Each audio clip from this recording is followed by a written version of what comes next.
Hello guys, welcome to our channel. तो ये जो ड्रामा है ना, वो 2022 का ब्रांड न्यू चाइनीज़ ड्रामा है। और ये इतना इंटरेस्टिंग चाइनीज़ ड्रामा है कि आपने ऐसी लव स्टोरी शायद ही पहले कहीं देखी होगी। और ये वाला पार्ट ना बहुत ही ज़्यादा इंटरेस्टिंग है। और साथ ही अगर आप ज़्यादा सस्पेंस में नहीं रहना चाहते हो तो आगे के पार्ट्स भी अपलोड कर दिए गए हैं, जिनका लिंक आपको डिस्क्रिप्शन बॉक्स में मिल जाएगा। तो हमारे इस ड्रामा की शुरुआत होती है इस ड्रामा की हीरोइन से, जिसका नाम है टैंग। ये स्पोर्ट्स की लाइव स्ट्रीमिंग करती है और ये अपने बॉस से बहुत ही ज़्यादा खरी खोटी सुन के आई है। ये एक इंटर्न है और ये इसका लास्ट डे है इंटर्नशिप का। अगर इसने ये टास्क अच्छे से कर लिया तो ये परमानेंट एम्प्लॉय बन जाएगी और इसकी जॉब भी पक्की है। तभी उसको एक प्लेयर रिसीव करने आता है। दरअसल वो बताता है कि उसका कैप्टन उसे रिसीव करने आने वाला था, पर कुछ प्रॉब्लम होने की वजह से वो नहीं आ पाया। वो अपने साथ ले जाता है उसे स्टेडियम वगैरह की बातें बताता है, उसे रुकने को कहता है। जब वो वेट कर रही होती है तब हम देखते हैं कि उसके सामने से एक नंबर 7 पहना हुआ लड़का गुजर रहा है और ये बस उसके पीछे पीछे जा रही होती है। फ्लैशबैक में जाके पता चलता है कि ये तो इसी नंबर 7 लड़के के लिए चेयर अप किया करती थी जब ये लड़का शूटिंग किया करता था।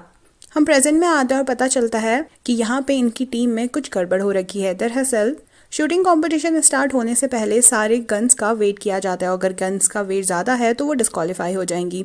इसलिए इनका कैप्टन शिन दिमाग लगाता है और जैसे कि पिस्टल्स थोड़ी मॉइस्चर की वजह से हैवी हो गई होती है, कुछ ना कुछ अरेंजमेंट करके इसका मॉइस्चर निकालता है और फाइनली इनकी जो पिस्टल्स हैं वो पास हो जाती हैं इंस्पेक्शन में।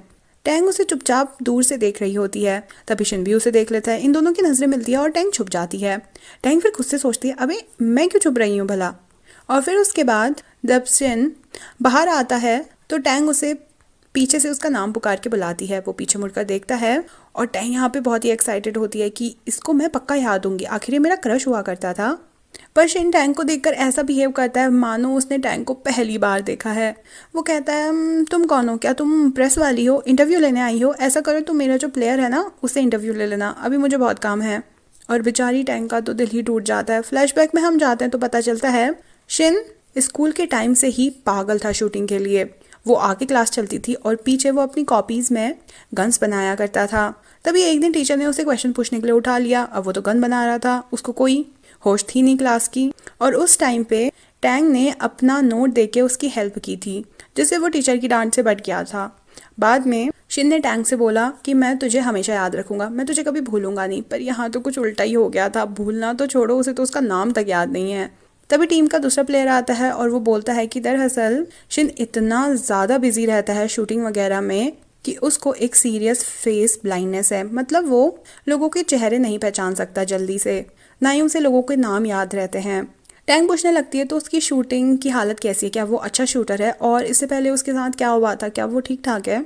वो बताता है कि शूटिंग में तो वो बिल्कुल माहिर है, वो टॉप प्लेयर है और उसका स्कोर 5 आउट ऑफ 5 है और साथ ही वो हमारे टीम का कैप्टन भी है। पर मुझे शूटिंग में आने से पहले नहीं पता कि उसके साथ क्या हुआ था ज़्यादा। अब टैंग पहुंचती है प्लेग्राउंड में जहाँ पे ये कंपटीशन होने वाला है और साथ ही दूसरे टीम के प्लेयर्स भी आते हैं। उनमें से एक प्लेयर होता है जोऊ, जो दूसरी टीम का होता है और वो भी बहुत ही अच्छा फैबुलस प्लेयर होता है।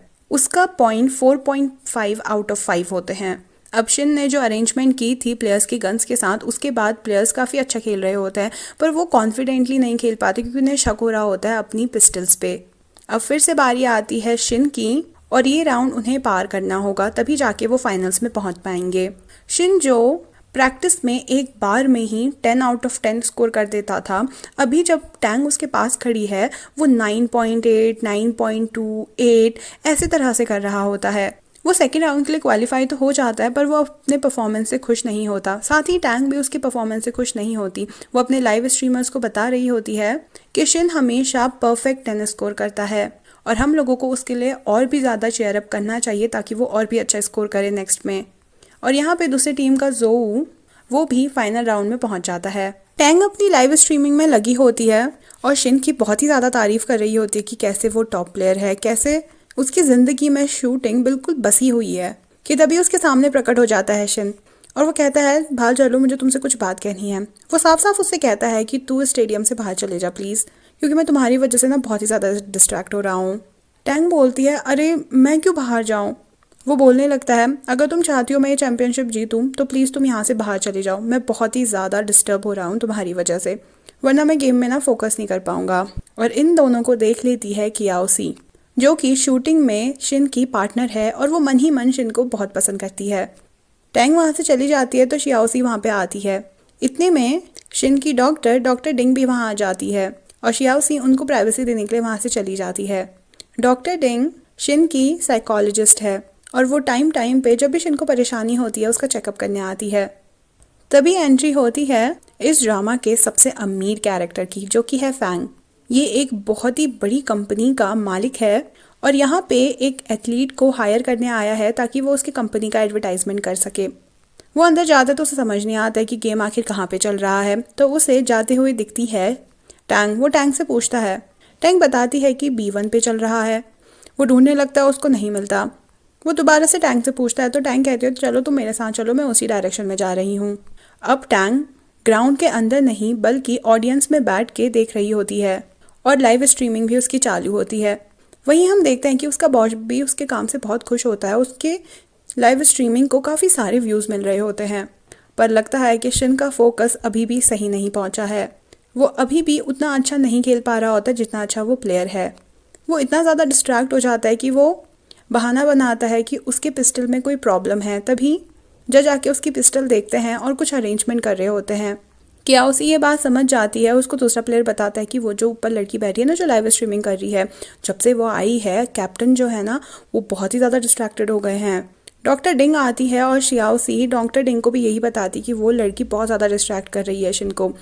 तभी शियाओसी अपने दूसरे प्लेयर के साथ पहुंचती है टैंक के पास और उसे रिक्वेस्ट करने लग जाती है कि प्लीज़ तुम ना यहाँ से चले जाओ, हमारा कैप्टन ना बहुत ही ज़्यादा डिस्ट्रैक्ट हो रहा है, इससे वो ना अच्छा गेम खेल नहीं पाएगा और हमारी टीम हार जाएगी।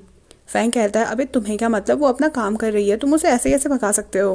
पर वो दोनों फिर भी उससे बहुत ज़्यादा रिक्वेस्ट करते हैं। अब यहाँ पे टैंक की खुद की जॉब दांव पे लगी हुई है, क्योंकि अगर ये प्रोजेक्ट उससे बिगड़ गया ना तो उसकी जॉब पक्का जानी ही है। और एक तरफ शिन है जिसको वो हरा देगी अगर वो लाइव स्ट्रीमिंग करती रही तो वो छुप जाती है स्टेडियम के पीछे पे और उसके सामने फैंग खड़ा होके उसके लिए लाइव स्ट्रीमिंग करने लग जाता है।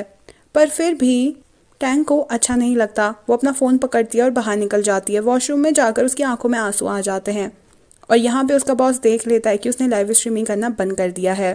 उसकी जितनी भी सारी ऑडियंस थी वो भी पूछने लग जाती कि आखिर अचानक से ये लाइव स्ट्रीमर चली कहाँ गई। उसका बॉस उसे कॉल करता है और डांटने लग जाता है कि तुम्हें पता है ना कि इसका नतीजा क्या होगा, सिर्फ तुम ही हार्म नहीं होगी बल्कि हमारी पूरी की पूरी टीम इससे बहुत बड़ा नुकसान झेल सकती है। टैंक तभी कहने लग जाती है कि अगर मैं जाके रिकॉर्डिंग करूँगी तो बेशक मुझे सक्सेस मिल जाएगी, पर मेरी रिकॉर्डिंग करने की वजह से, मेरी प्रेजेंस की वजह से जो शिन की टीम मैच हार जाएगी उसका क्या। और यहीं पे इस पार्ट का एंड हो जाता है। क्या टैंग अपने बॉस को असली रीज़न बता पाएगी कि आखिर क्यों उसने अचानक से लाइव स्ट्रीमिंग छोड़ दी, और ये शिन का क्या चक्कर है। आखिर ऐसा क्या हुआ था शिन और टैंग के बीच में कि वो इतना ज़्यादा डिस्ट्रैक्टेड हो रहा था स्टेडियम में इतनी ज़्यादा आवाज़ होने के बाद भी केवल और केवल टैंग से ही। अगर आपको भी इन क्वेश्चंस का आंसर जल्द से जल्द चाहिए तो नीचे लिंक दिया है, आगे के पार्ट जाके देख लीजिए। और वीडियो थोड़ी सी भी अच्छी लगी होगी ना तो प्लीज़ सब्सक्राइब कर लेना। Thank you so much for watching, bye bye.